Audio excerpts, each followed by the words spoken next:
Okay, today we're going to do Pesachim Daf Lamed Gimel Amud Beis. We're going to have a discussion if someone separates Truma.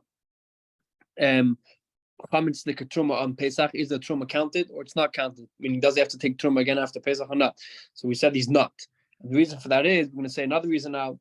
I said the last line on Daf Lamed Gimel Amud Aleph. Ki also Rav Huna Bereid Rabbi Yeshua when Rav Huna came, the son of Yeshua came. He said, Amakra. He learns out from the pasuk. It says in the pasuk, Gereshis, the beginning. It says that Truma has to be the first of the crop. From the fact that it says in Torah Reshis means the beginning is mashmash sheyorel nikon Yisrael. It must be that it's the beginning of the crop, and the leftover of the crop is mutter to eat. Yatzazo shein sheyorel nikon. But if you're gonna take Truma from chametz, so the leftover of the crop, meaning the part that's not Truma, is not going to be mutter for you to eat. So it's not the beginning of the crop because the whole crop is asr anyway. So it's not the beginning of a new crop, and therefore he learns out that Truma that was taken on Pesach is not counted as Truma. Now we're having a whole new discussion of Truma. Says the Gemara like this: Yosef Ravacha bar Avia, Kamed Rav Chisda Ravacha bar Avia was sitting in front of Chisda. Yosef Amma Mishmei Rabbi Yechna, and he said a din in the name of Rabbi Yechna. What's the din? Another mishnitmu, if you have grapes that became tamei, Dorchan Pachis Mekashir Beitza. You're able to squeeze the grapes and let wine come out as long as you do less than a sheer beitza in each time. And v'yenam kashler nesachim, you're able to use this wine for the Beis Hamikdash, meaning the wine, even though it came from tamei grapes, you're able to use the wine for the Beis Hamikdash. Says the Gemara, Alma, from the fact that he said that the wine that comes from tamei grapes is tired, Alma kasava, from here we see mashkin mifkadi pkidi, that liquid is deposited in the kli. So the general discussion the Gemara goes through a few times in Masechta's brachas, mainly of what is the status of liquid. Yeah, we know we make ha'etz. We know we make ha'etz on apples, and we make shahaka on apple juice. Why do we make shahaka on apple juice? So the Gemara goes through a few different times. The Gemara goes through what is the status of liquid. Liquid fruit juice. Is fruit juice part of the fruit, or do we say fruit juice is just juice that is stored in the fruit, but it's not actually halachically part of the fruit? So from the fact that he said that if you squeeze grapes, the wine is tied, even though the grape is aser. From here we see that he holds that liquid is not part of the fruit, because if it was part of the fruit, then just like the grape is aser, so to the wine would be aser. But from the fact he says the wine is mutter, is mashma. Here, if it must be a shitta is that the wine is not part of the grape; it's just stored in the grape, and therefore lemus come tame. When does it become tame? When does this liquid able to become tame? As soon as you squeeze it, then the wine can become tame. But when you squeeze the grapes, when you squeeze the grape and the wine comes out, there's not a shir kabetza. We just said before, if you do less than a shir kabetza, then it's not tamei. So therefore, the wine that comes out of the grapes is not tamei, because the only way for it to become tamei is by touching the grape. And if you squeeze less than the kabetza, then it's not tamei, because even if it touches the grape, it's not the shir of chametz, of another shir of tum. Says the Gemara, if the wine isn't tamei, so why do we say that it has to be less than a share of a kabetza? So ask the Gemara, kabetza nami. Why can't you squeeze grapes exactly the size of a kabetza? Why does it have to be under share kabetza? You have a bit more of a share. It could be as the size of an egg. Why? That now can we learn in the Mishnah. If you have someone who's touched a dead person, says he's a tamei tmei meis, and he squeezed grapes or he squeezed olives. Kamei. If he squeezed exactly the size of an egg, it is toy. Here we see that the share for something to become tummy is not less than an egg, it's until egg size. So therefore you can squeeze your grapes as long as it's until egg size. So why do we say it has to be under egg size? So the Gemara very simple. Hasam the avad,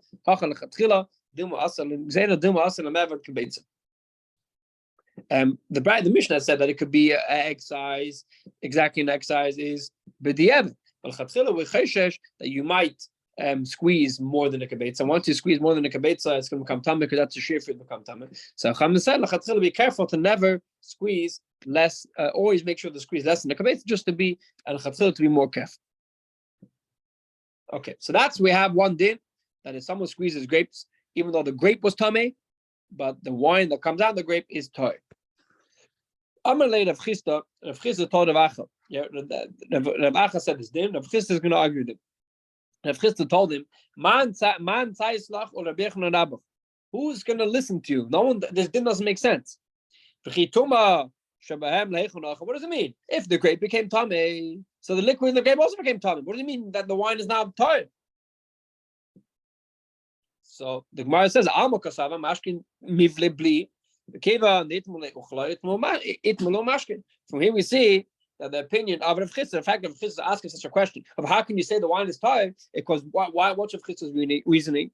Chisda's reasoning is because he holds that liquid inside liquid, which is inside a fruit, isn't just stored in the fruit; it's part of the fruit, and therefore, just like if you touch a grape, the grape becomes tamei. Not only the grape becomes tamei, but all the liquid also becomes tamei. So it doesn't make sense if you squeeze grapes that the wine is going to be mutter. So Amar Lei, so Rav Acha answered Rav Chisda's opinion. Rav Acha answered Rav Chisda and told him, "Va'at like tizbara the mashkin mifkad kid." Don't you hold? How can you say? How can you say that if you touch your grape, the wine becomes tamei? We have a clear Mishnah. What now? We have a clear Mishnah that says, "Tmei meis shachad zeisen alav." If you have someone who's dead, who's a tmei meis, became tamei from a dead person. If he squeezed grapes and he squeezes zeisen alav, he squeezes grapes, so he squeezes olives. So if it's kabetz muchavan, if it's exactly the size of an egg, it's tired. How do you touch this Mishnah? If you're going to tell me that the reason why for the time someone's tmei squeezes grapes, the wine is tired because the wine is not actually part of the fruit. The wine is just stored in the fruit, and therefore, just like if the grape became tamei, it doesn't make the wine tamei. Makes sense. So the Mishnah says that a tmei can squeeze grapes. But if you're going to tell me the status of liquid inside the fruit isn't just stored inside the fruit, but it's part of the fruit, am I tired? Why is the wine tired? The wine shouldn't be tired because if the dead person, if the tmei touches the grape, he should also be, and the grape becomes tamei. And you tell me the liquid inside the grape is part of the fruit, so then the liquid should also become tamei. Why does the Mishnah say the liquid is tired? So he answered, or Chisda answered him like this. Amar lei, he answered him, that Mishnah that says that the grape is tired, that the wine is tired, is not because not because the Mishnah holds that the wine inside the grape is just stored over there and has no connection to the fruit. So what's the case? What's she talking about? Mishnah talking about my skin, and we're dealing over here by grapes that never became wet. We learned quite a few times already that in order for something to become tamei, it has to be wet with one of the 7 liquids. So this grape, you have a completely dry grape, you're squeezing now. So leimas miskiri. When does the grape get wet? The grape only gets wet when you squeeze it, and some grape juice starts coming out of the grape. When you squeeze the grape, then that's when the grape becomes wet. So even if the grape was tamei before, but it was never wet. But when you're squeezing it, the second you squeeze the grape, even if you have a tamei grape, you have a tamei grape which is a kabetza, let's say, and you squeeze it. So if it's exactly a kabetza, the second you squeeze it, liquid goes out. Once the liquid goes out, so the grape lost its full share of a kabetza because now some liquid came out, and the liquid's part of the fruit. So now the liquid's part of the fruit, so it lost its share of a kabetza. And once it has a lost its share from a kabetza, it's not mekabel tom anymore. So that's why the Mishnah says that person, a tmei meis, could squeeze a grape, because when does it become? If the grape was never wet, when does it become wet? It becomes wet. The only time it could become tamei is when the liquid comes out. When the liquid comes out, it can't become tamei anymore because when the liquid comes out, it's less than a kabetza. If the grape was bigger than a kabetza, or the grape was wet before, so taka that a tmei meis cannot squeeze the grape. But if the grape is less than a kabetza, if the grape is exactly a kabetza and it was never wet, so the only time it could become tamei is once it becomes wet. Once it becomes wet through grape juice, it means if there's grape juice, that means that it's less than a kabetza because the juice came out of the grape. And if Chisda continues saying, if you don't type the Mishnah like this, you're going to have a big question. Because the Tanya, we're going to have a question from a Brisa. It says in a Brisa, the Brisa says, if someone eats truma, eats chametz on Pesach, and the chametz is truma, so says the Mishnah, what is he similar to? The trumas tuti v'navish nitmo. Trumas chametz. If you have truma on Pesach, and the truma is chametz. What is that truma similar to? The truma is similar to grapes, strawberries and grapes that became tummy. Which, if you have grapes that became tummy, you cannot use them for eating because it's tummy now, and you also cannot use them for fire because since they're full of liquid, so therefore then you can't catch on fire. How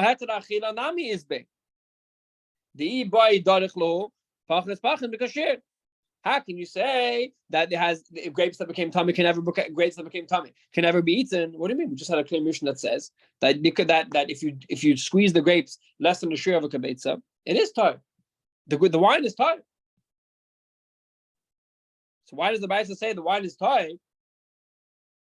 So the only way the Brisa can say the wine is tar is because the Brisa holds that the Brisa holds that the Brisa holds that the liquid inside the grapes is part of the grape, and if the liquid is if the liquid is part of the grape, just like the grape became tummy, so too the wine also became tummy. So again, we had a Brisa that says that the grapes that became tummy can never be tar. We have a contradiction. It says that if the dead person squeezes the grape, then the wine is tar. So it's a contradiction. So the answer is very simple. The case that says that dead person could squeeze the grape was because if that person squeezes a grape less than a kasher and the grape was never wet, so the grape lost the share of a beitzah. But in general, where the grape was already wet and it's a bigger than a beitzah, so then that obviously if a dead person touches the grape, the wine also becomes tummy because the wine is part of the grape. Says the Gemara, Amar. So that's all. That's Chiz's opinion that liquid inside a fruit is part of the fruit. It's part of its is part of the fruit, and therefore, just if you touch the grape, you also matame the liquid. Amar Rabbi says, Rabbi says the contradiction to these two brises, that which the brisa says that you cannot burn, that which the brisa says that you cannot burn, that which the brisa said you cannot eat grapes or drink wine of grapes that became tummy is not because it's not possible that the wine is tar. It's because because you're going to come to a big stumbling block. What does that mean?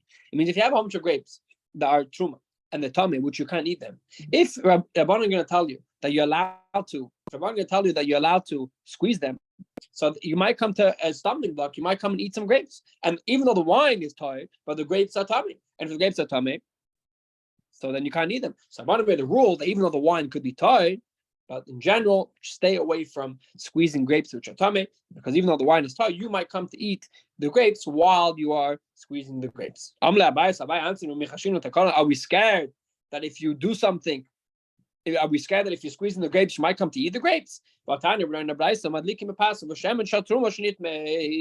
in the Brisa that if you have bread and oil of truma that became tamei, the din is you could light them on fire and use the fire. Why aren't we scared that you might use some of the oil? Or why aren't we scared you might take out some of the bread?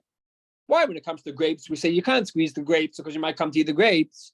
But when it comes to bread and when it comes to other things, we say you could burn them in the fire, no problem. Why aren't we scared you might take some bread out the fire and eat it?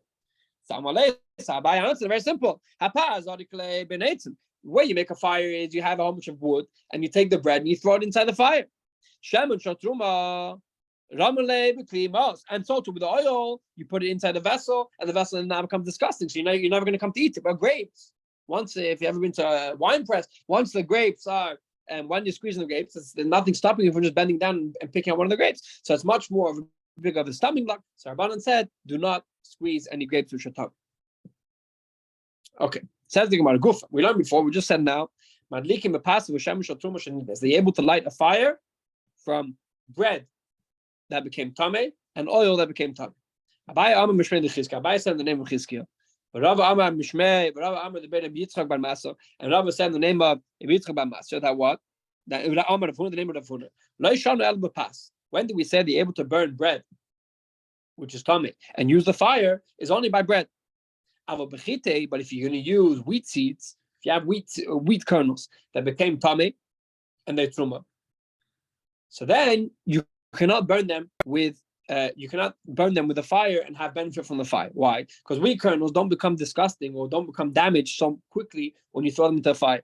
And therefore, we're scared, we're scared that maybe you're going to take some of the wheat kernels out of the fire while it's still not completely burnt and eat them. And if you can eat them, you're going to be over on eating Isser Truma, which is Tam. That is Abaye's opinion. Rabbi Yochanan says, no, I feel like even wheat is not a problem. You can burn them in a fire and have benefit from the fire. You can sit next to the fire and enjoy the fire because we're not scared you can take wheat out. So we have a machlekes. By bread, everyone says you're able to throw bread into the oven, no problem. Into the fire, no problem. By wheat, this machlekes. Abai says that by wheat it's mutter. It's also sorry. By wheat, you cannot have benefit from the fire while you're burning the wheat because you're scared you can take the wheat out. And Bechman says it's mutter. Says the Gemara. Okay, let's stop over here because it's a new piece. We'll stop over here at the bottom of that from Gimel Amid base. Have a good night.